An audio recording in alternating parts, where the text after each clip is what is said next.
I recently completed a 14-day meditation retreat, and it was a lot. Like, it was so much shit went down. I could make a whole video talking about it, but that's not really what I'm trying to do. Instead, what I would like to do is just share one of the fundamental insights that I gained access to while on that retreat that I feel like is very valuable for those of you that are serious about this work of meditation.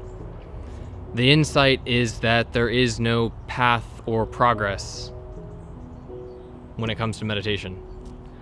And I have to be careful when I say that, because this can be taken out of context or maybe be confusing. Essentially, what I mean, though, is that on this path of meditation, where we are systematically training our minds, systematically cultivating high levels of mindfulness, concentration, accessing very deep states of consciousness, or just generally being a happy person, we can unconsciously set up a dynamic wherein we are creating a path, a movement across time and space. Where we are right now is where we are, and who we are becoming long term down the line is who we are becoming. And at face value, there's nothing necessarily wrong with this way of viewing the path as a path that involves attainment, that involves, like I said, systematically cultivating a particular quality of mind. But unfortunately, this also sets up a position that is at odds with the existential reality of the situation, which is that if we are meditating to become enlightened, that also means we are meditating to understand reality at the deepest level, to understand what is absolutely true about reality at the deepest level. And because what we are after is absolutely true, what is absolutely true about reality must already be true about reality where we are right now on the path, in the exact same way and quality as where we end up as a result of our long-term meditation practice. In other words, what is true is already true. There's nothing we have to do to make it more true or less true.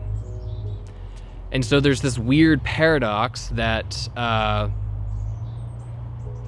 even though we seem to open up to what is true, we seem to open up to these very deep states in meditation systematically and across time. We've all been there. We've had meditation sessions where we're in a deeper state, quote unquote, than other meditation sessions. Other meditation sessions we're very much struggling through. We're wondering how much time is left. Our body hurts. We feel emotional distress, etc. So there does seem to be this natural opening up process that takes place as a result of meditation practice that is bound within the domain of time. It does feel like it is a movement across time. While on the one hand there is this opening up to what is true, fundamentally, what is absolutely true is absolutely true. And when we really grok that with our minds and our hearts, when our hearts fully open up to that existential reality, there's nowhere to go and there's nothing to do. Right now is already an expression of what is absolutely true.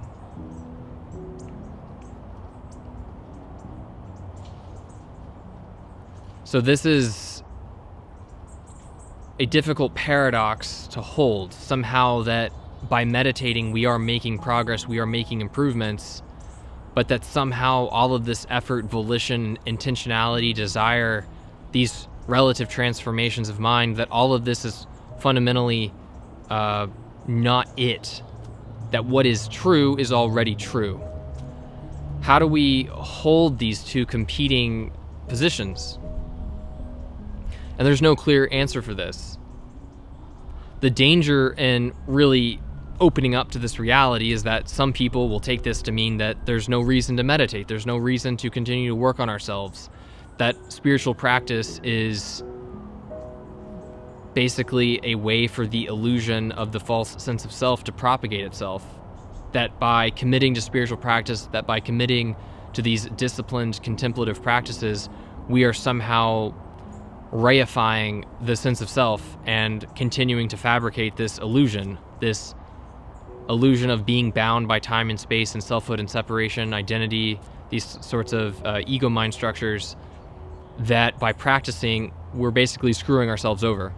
And they take that to essentially be a valid reason for giving up the whole game of meditation and contemplation, spiritual practice altogether. And that's not what I'm recommending. In fact, my personal opinion is that those individuals who go that route are actually being played by their egos without realizing it. I think that the ego wants nothing more than to not commit to serious spiritual inquiry. It's a whole different video for a different time. But I don't share this insight as a means to eliminate serious spiritual practice or to undervalue the framework that meditation is leading somewhere, that it's leading somewhere better than where we are right now. But the problem with only holding that perspective, with not being able to integrate this paradoxical position or this paradoxical truth that what is absolutely true is already true and therefore there's nowhere to go and nothing to do, if we can't integrate that, then this framework of movement with meditation is resting on a house of cards, or it's resting from a position of falsehood. So, in my opinion, I will just share my opinion, and you can take it for what it's worth. In my opinion, it is important to keep up a very rigorous meditation practice while also recognizing that it's all one big game, that wherever we are on our meditative path is perfect. A hike up a mountain,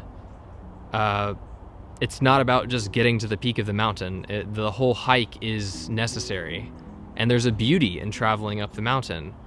And from a certain point of view, the very bottom of the path, the very bottom of the hike, and the peak of the mountain overlooking the world are utterly equivalent. They're just as beautiful in their own way. And that's sort of how I like to view meditation. There's nothing more true or less true about where I am, even when I'm in states of utter ignorance and restlessness and anxiety and very gridlocked in what we might consider the ego mind, that somehow those states are just as primordially perfect as states where I have just completely dissolved and have seen through this separate sense of self. So where does the motivation of practice come from at this point then? Like, why are we practicing if there's nowhere to go and there's nothing to do? Where are we practicing if what is true is already true? It's merely a lack of consciousness, a lack of insight or clear seeing that prevents us from seeing that. Is there really anything to attain by meditating our asses off and pursuing this work rigorously and seriously? And I can't answer that for you. I really can't. I don't think there necessarily is an answer.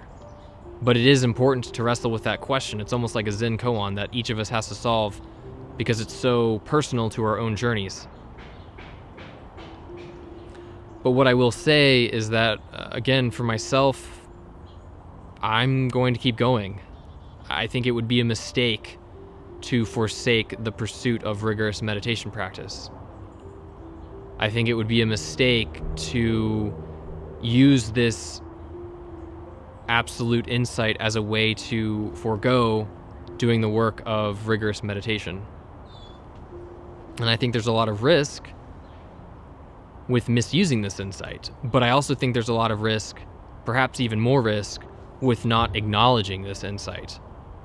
Because if we're only operating from the position that there is something to be gained, something to attain, we're just locked into ego mind still. We're just locked into the I want this, I want that, I want this success, I want this attainment, I crave, this is for me. We are stuck in that loop if we only view meditation as this systematic journey of gaining something. There is nothing to gain and there is nothing to do. God is right here, right now. You are right here, right now. What is true is already true. Right here, right now. So, yeah, man, that's really all I had to say. Let me know what you think about this insight, this perspective. Is it a bunch of hogwash, malarkey, or is there something to it? I'm open to feedback and I'm open to discourse, conversation, challenges, or agreement, approval. Let me know in the comment section below. If you like this video, please hit the like button. If you like this style of content, please hit that subscribe button. And I will see you guys in the next video. Until next time.